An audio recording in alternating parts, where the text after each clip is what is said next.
Hello, I'm Jeff DeGraff, professor at the Ross School of Business at the University of Michigan, and I'm delighted today to talk to you about the Competing Values Framework, which has been around for a long time. It's been studied by universities everywhere, and it's used by some of the most prestigious companies and organizations in the world every day. What makes the Competing Values Framework unique is that it connects all the dots.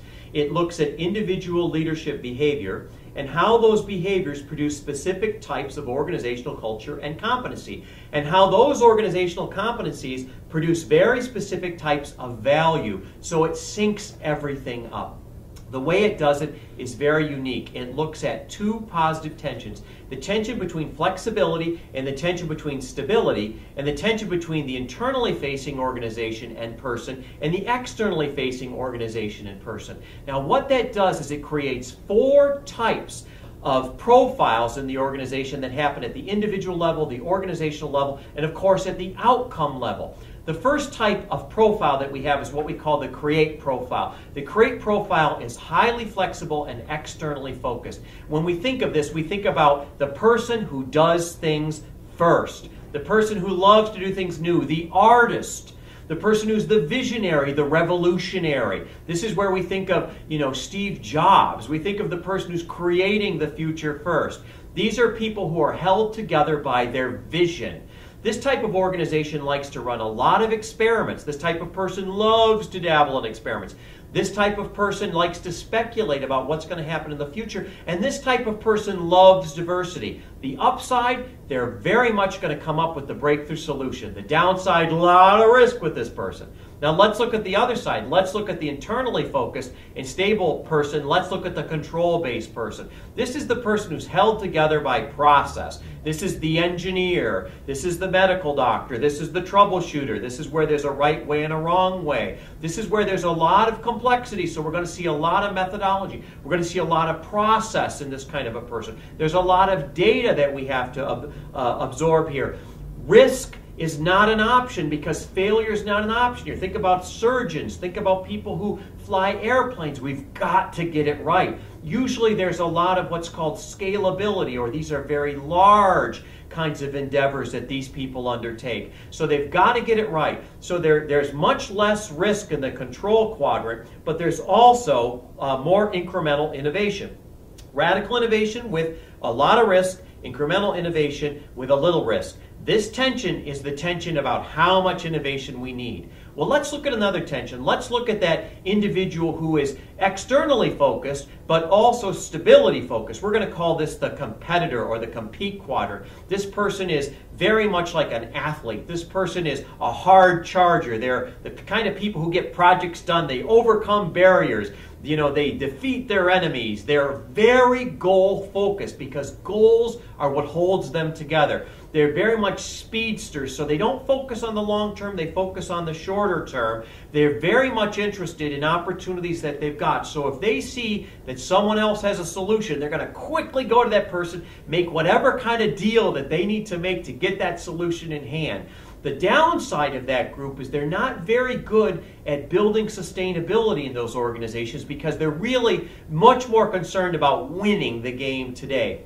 Well, let's look at the opposite of that competitor or that compete quadrant, and that's the collaborator or that collaborate quadrant. And that collaborator wants to do things that last. That collaborator is held together by the values that they have and the values that they're trying to instill in the organization. So these are teachers and community builders and counselors, and they love to network. They absolutely talk to everybody all the time about what's going on in their life and who might have an answer. They're very good at building these communities because they have a sense of values and shared values that the community likes, and they're absolutely committed to training people and to developing people. So you often see them in groups. This group of people is incredibly good at developing a sustainable organization, so we might think of like a university up here, but they're not necessarily the fastest moving people. So the second tension is the tension about how fast. Do we go really fast and not be terribly sustainable, or do we go a little bit slower and develop that culture and competency that's going to make us sustainable? Now, there are three key things you have to know about the Competing Values Framework. First of all, we're only as good as our weakest quadrant because we're going to need all 4 quadrants to create and to innovate. So if we're really great at one quadrant, let's say we're great at the create quadrant, but we're not great at the control quadrant, we're not going to be able to take that idea and make it a really large idea. We're just going to have a lot of really good ideas, but it's never going to be systematic enough to make it work everywhere. So we've got to have all 4 groups to make this work, and we've got to sync that up.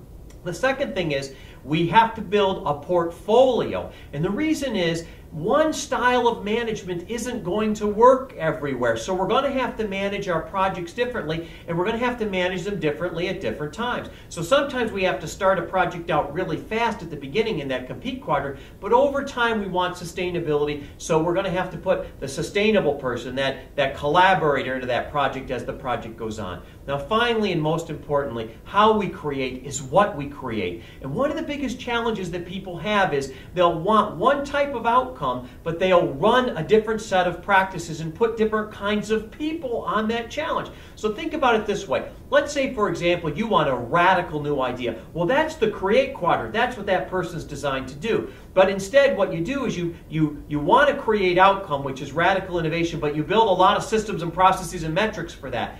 What systems and processes and metrics do is they eliminate variation. That's going to accidentally, not intentionally, it's going to stifle the kind of deviancy that you're looking for, the kind of radical revolutionary person you're looking for in the create quadrant. So we're going to have to pick the right processes and the right kind of person for the right kind of outcome that we're looking for. The key to all of this is what we're trying to create is positive tension, and we're going to do that by creating diversity in our groups, by putting the right combination of people together to use this constructive conflict in a way that it produces hybrids, it produces those solutions, it produces the types of innovations that we're looking for. Thank you.